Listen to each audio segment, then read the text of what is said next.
Selamat pagi Mbak, perkenalkan di sini saya perawat Ratna ya, Ratna Maya, biasanya dipanggil Ratna. Saya mahasiswa dari Poltekkes Kemenkes Semarang yang saat ini sedang dinas di ruangan ini selama 3 minggu dan kurang 2 minggu lagi saya di sini ya. Hari ini saya dinas dari pagi dari pukul 7 sampai pukul 2 ya Mbak. Saya yang akan merawat Mbak selama di rumah sakit ini. Nama lengkap Mbak siapa? Sinta Zulfa. Oh, baik, Mbak Yasinta Zulfa. Senangnya dipanggil siapa? Sinta. Baik, Mbak Sinta ya. Gimana kabar Mbak Sinta saat ini? Nggak gimana-gimana. Kayaknya lemes gitu ya. Apa yang dirasakan Mbak saat ini? Ya gini aja. Gimana-gimana. Nggak punya semangat gitu ya Mbak? Oh, jadi Mbak merasa bosan, nggak berguna gitu. Apakah Mbak masih suka menyendiri? Iya. Baik ya Mbak. Mbak boleh tahu nggak seberapa sering Mbak menghabiskan waktu dengan keluarga selama 2 minggu terakhir ini? Apakah setiap hari atau sepanjang hari atau bahkan tidak pernah? Jarang sih, Jarang, sis. nggak pernah ya. Baik Mbak. Baik, dalam 1 minggu ini Mbak itu ketemu sama berapa rekan di luar rumah? Nggak ada. Nggak ada. Setiap hari juga nggak pernah. Baik Mbak. Apakah Mbak memiliki orang yang bisa diajak berdiskusi tentang masalah pribadi dan hal-hal yang privat? Nggak ada juga. Baik Mbak. Jika Mbak sedang ada masalah, apakah ada teman yang bisa diandalkan untuk membantu misal masalah finansial gitu? Ada tidak? Nggak ada juga. Apakah jika seseorang yang berbuat baik pada Mbak siap membalasnya? Iya. Bisa, berusaha ya, nanti saya hasilkan. Baik Mbak, dalam 12 terakhir ini, apakah Mbak melakukan kegiatan sukarela melalui atau untuk organisasi gitu, ada nggak Mbak? Nggak ada. Nggak ada. Seberapa puas hidup Mbak terhadap kehidupan, makanan, kesehatan, pendapatan, pendidikan, kebebasan memilih spiritual, kemampuan menolong teman? Ada nggak rasa-rasa kayak gitu? Nggak ada. Nggak. Baik Mbak. Mbak ini bisa nggak berhubungan dengan orang-orang yang biasa Ibu Mbak temui? Malu, sis. Malu, lebih ke malu. Baik Mbak, Mbak menganggap diri Mbak itu dekat sama orang lain nggak? Nggak. Nggak juga. Baik Mbak, apakah orang dalam hidup Mbak itu ada yang peduli sama Mbak? Kayaknya enggak, sis. Nggak ada yang peduli. Iya. Orang terdekat gitu peduli nggak? Keluarga mungkin? Kayaknya enggak, sis. Nggak juga. Baik Mbak, Mbak merasa nggak orang-orang di sekitar Mbak itu ada yang kayak menyendiri kayak Mbak juga? Nggak Mungkin ada, tahu. nggak tahu. Iya. Baik Mbak, apakah Mbak merasakan Mbak seperti ini tuh merasa kosong nggak hidup Mbak? Iya. Gini aja. Saya senang aja gini, sus. Baik Mbak.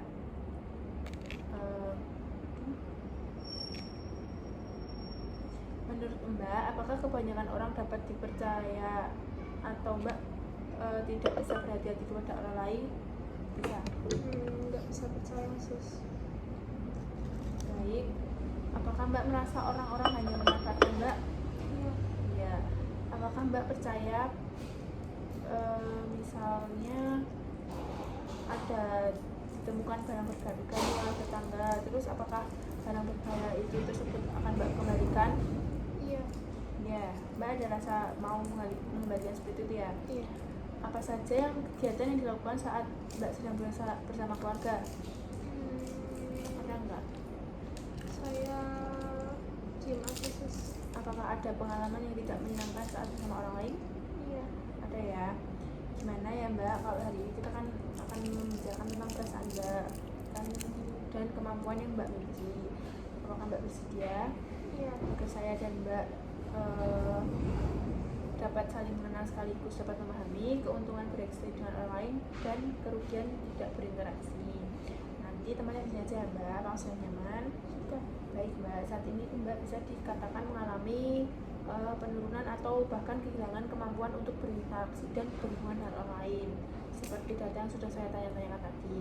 Hal ini bisa berupa kurangnya keterlibatan dalam kegiatan sosial, minim kontak dengan orang lain, kurang hubungan yang memuaskan, seperti yang sudah dikatakan Mbak tadi. Baik Mbak, saya akan membantu Mbak untuk meningkatkan interaksi sosial agar Mbak dapat mencapai kehidupan yang lebih sehat, bahagia, dan produktif, serta lebih memiliki hubungan yang bermakna ya Mbak. Baik Mbak, menyiapkan waktu, kemudian kesiapan mental, dan pengetahuan untuk menerima informasi bantuan dan komitmen saling percaya. Apakah Mbak paham? Iya. Baik Mbak, saya akan tanya lagi sekali lagi. Apa menurut Mbak, apa keuntungan kita memiliki teman? Jadi bisa bersosialisasi. Ya, benar banget Mbak. Mbak udah hebat banget, udah bisa jawab ya. Nah, kalau kerugian kita nggak punya teman apa Mbak? Tahu nggak? Jadi nggak ada yang nggak tahu sus, nggak ada temen. Ya, bagus banget ya. Jadi kalau kerugiannya itu nanti tuh Mbak nggak bisa punya teman ngobrol. Nanti kan kalau manusia kan saling membutuhkan ya. Nanti Mbak nggak ada yang bisa dimintai tolong. Jadi banyak ya Mbak kerugiannya. Kalau begitu Mbak nanti mau belajar nggak berteman dengan orang lain?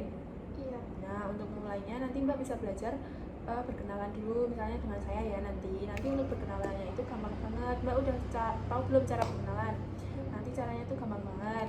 Mbak misalnya nanti berkenalan dengan saya, caranya itu cuma menyebutkan nama, misalnya halo, nama saya Ibu, sama saya ya Sinta Zulfa, begitu ya Ibu kira-kira Mbak. Baik Mbak, coba sekarang dipraktekkan berkenalan dengan saya coba.